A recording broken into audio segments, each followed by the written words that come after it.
One of our favourites, Bill, has been right from the first time he started playing with the mighty Maggies. Isaac, welcome. Hey, team. Hi. Good. Not as good as you, mate. How are things going now? We'll get the Collingwood stuff out a bit later, but life looks like it's going well. Yeah, definitely. I think I've got things. I'm starting to get things going. I've got a bit of a balanced life in regards to things outside of football, whether it's the modelling stuff or doing some study part time. Obviously got a big family as well, so Fashion industry interests? yeah, definitely love all that stuff. Kind of something that I think my dad kind of brought into me from a child, and something that I kind of really looked up to him growing up. And I think over the last few years, it's been something I've been able to dive into a little bit more. And yeah, I really enjoy it. I feel like it complements the football stuff, and as long as it's never taken away from the main drag, which is footy, I really enjoy it. The work life, they talk about it, don't they, a lot now? And the Geelong boys reckon they've got it with their farms and things like that. Yep. But and a new fragrance, because you're smelling good. Yeah. What do you got on? Right now, it's called Vanilla Antique by Byredo from Mecca. So there you go. Oh, Mecca. But yeah, definitely fragrance is something that I've become really passionate about over the last really 2 or 3 years. And there's been a bit of fragrance talk around, the finals last year and the lucky fragrance and all that. And it's something that I've been looking to actually turn into a business, and hopefully that gets going in the next 6 to 12 months. So I'm having some really exciting meetings at the moment around it, and stay tuned. I'll tell you what happens, because my wife heads into Mecca a bit fat, and as she heads in, the credit card starts it starts moving in your pocket. They don't miss you in there. My daughter Ruby works there. Oh. And she gets a little... You get the 40% off. Well, bloody hope. Yep. That's what you got to do. Yeah. Yes. I've got a few connections with 40%. I had no idea how big Mecca was. It's huge. It Massive. is Enormous. Yeah, huge. Oh, mate. And modelling, do you walk down the catwalk and do all that? And is that part of the fro? Yeah, well, I'm changing hairstyles a fair bit at the moment. My braid lady, I got 2 braid ladies. One's having a baby, and then one's actually in Thailand. So at the moment, I'm rocking the fro. I love the fro. Thank you. Appreciate it. It's a lot less maintenance, which is great. But yeah, it's just the modelling stuff's been great. I don't do the runway stuff, so it's not the real strut. Yes. It's a bit more of the influencing stuff and social media side of things. Wow. I love the fro. Well, Josh Gibson, when he was at North, used to have the Nordberg, as I called it. And I absolutely loved it. I don't know why he ever changed it. It's just a brilliant look. Yeah, I get a lot of good feedback, actually. I've gotten a lot with the fro out at the moment. But I don't know. For me, I've always had the fro, so I love changing it up. Like with the different cornrows, you braids go every now and then. Yeah, I think, and it keeps my hair out of my face as well, which helps. Very important. Do you find that? Now, I want to know, can we talk Collingwood now? It lost the last 4. Not going well. Everyone knows that, okay. But you're in today for the review. How does that work? Because back in my day, you'd get in there, just pile in, no eye contact with a coach, sit down the back, try and hide behind someone. Yeah. And it was pretty harsh back in the day, but it would have changed now. Yeah, I think definitely times have changed, and I think Fly does a really, really good job of always trying to find some positives in a game where there potentially wasn't many, and then, I think it was definitely far from our best performance. So I think he did a really good job of trying to simplify things for us and not pointing fingers at individuals or doing anything like that. It was a real overview of what our strengths are and how can we get back to that stuff. Yeah. And I think we did that also in our lines. So we do our lines review, so our backs, mids, forwards beforehand, and then went into the team review and just had some real clear focuses that we need to go into the next few weeks with. Isaac, I got home from work and had your game on in the background, and I wasn't watching it intensely. I was just flicking on, your eyes onto it every now and then to see the score. A couple of times I couldn't see the ground. It was pissing me. I haven't seen rain like that at a game in Melbourne for a long time. Yeah, I haven't played in rain like that since Freo, I reckon, last year or the year before, maybe even 2 years ago. And it was pissing down sideways. So it was like you had to kind of half close your eyes, and it was pretty incredible. And I guess freezing. that's Melbourne for you. Yeah. Oh, Skipton. jeez, it was an ordinary day. Like that. It was pretty average. But you got to adjust to that weather, and that's why footy's in winter sport. So tell me this, not only for me, but for all our listeners. When a goal gets kicked against you, because you're in the back half, you've got your back 6, we often see on the television all 6 of you coming in and getting your heads together. What is that purely instructional? What and who runs that? Is it always Darcy Moore? Nah, so it's something we spoke about when Fly first came in. It's just another opportunity to connect in our lines, and I think instead of potentially people blaming other people and yelling and screaming, we kind of come in and try and find a solution as to why we leaked that goal. On the weekend, it was a bit frustrating because we were coming in more than what you'd like, and we had answers, but we couldn't quite action them, and that's when I think anger and frustration does build. But I think it's just another opportunity for us to connect in our lines, which is really good. All right, really we're going to have a little break here. I need to ask about Jack Ginnivan. Or I wouldn't have mentioned him. Yes. And the Bruz. And the Bruz. Because it looked there for a while like the Bruz was after him. Get to that one in a minute. But, of course, on the weekend you played against the Hawks and Jack Ginnivan, your premiership teammate, and I did have a look at a couple of skirmishes in the forward half there for the Hawks, and at one stage I honestly thought Braden Maynard, the Bruz, was going to end him.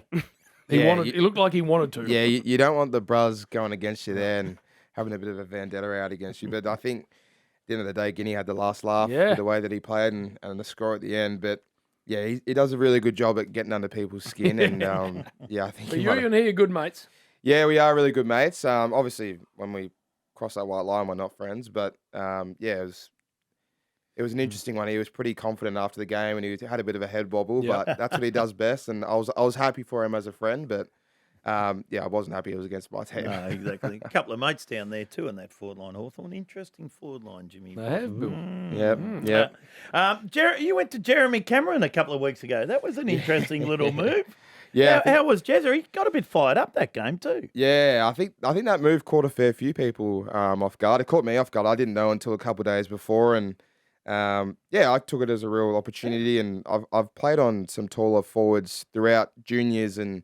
In my early years in the AFL, and Jeremy Cameron's one of the best forwards in the entire game. So I think he averages like 4 or 5 against us over the last couple of years. So I kept him to 3. And we 2 of those 3. You couldn't bloody stop. Yeah, a couple of them were just freaky goals or had to hand over, and But it was a good opportunity, and he's an absolute star. So.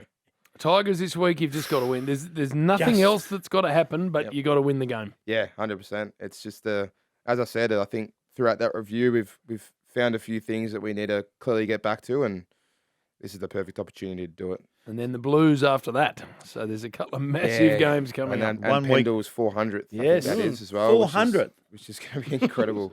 Yeah, it's actually ridiculous what that man's been able to do. Unbelievable, and he keeps going like fine wine. Just walks between the raindrops. I mean, he just walks past people. None of us have ever been able to work out how he does it. But no one can lay a glove on him. No, never have, and I don't think anyone ever will. Is he like that in match sim? Like when you guys, because you see more of him obviously than anyone. Yeah, I think, definitely. I think people know that he's going to buy time, so it almost works to his advantage even more because you're really not sure what he's going to do. And it's something that I've always kind of looked at and marvelled at ever since I first got to the Pies. Who comes back? You got it? Mason Cox? Yeah, I'd assume. Yeah, because Krugs is out, I believe, with the concussion because he got the concussion on. He gets concussed most weeks, old Krugs. Yeah, poor Kruger. We need to look after the big man. But well, it's a decent sized loaf. McQuarrie? Yeah. He presents a decent head. Yeah. Are you a chess player? Because he's loving it. Krugs. Yeah, he's been taking the chessboard around to the field of away trips. I've got a chessboard at home, but I often don't really play because you have to really lock in for a good period of time. I back myself in to kind of take the person to at least half an hour of game time. Geez, too long. Yeah, so play the long game. No, I wouldn't even know. I'm not a chess player. No, I must confess. Checkers. I used to be in the chess club back in primary school. Did you? Put a bit of time into it. Yeah. Yeah. And the speaking when you get up and talk, what's that called? Oh, yeah, debating. Good work. Well done, Isaac. I really wish stayed away. Was that you? No. The debating team. Right. Yeah. No, I stayed away from that one. That's not me. No, same. So, mate, are we going to make the finals here? Because you're the reigning premier. Yeah, I still have confidence. No doubt. I haven't lost confidence. And as you said, I think it starts this Sunday to get the ball rolling, and we're cutting it pretty fine. But and as you said, we've got a tough run home. But what better way to get some momentum going into finals if we can do it? Injuries So- haven't helped, by the way. You No. have had a tough run. No, well, I saw a stat. I think we played 37 players throughout the year, and you look at the good side of it. We've had, I think, 8 debutants, which is great. We've given a lot of opportunity to young players who might not have had that. But yeah, definitely, I think it's unsettled us at times and haven't really got that continuity going. So Do you still drive around and think, I want a premiership? Or have you just completely moved on to the day-to-day today? to be honest, I forget about it sometimes, and then the thing that reminds me, I have like the medal kind of in a case just as I walk in my front door, and sometimes I'll just walk past it and have a look. I'll be like, Oh, that's that's right. pretty cool.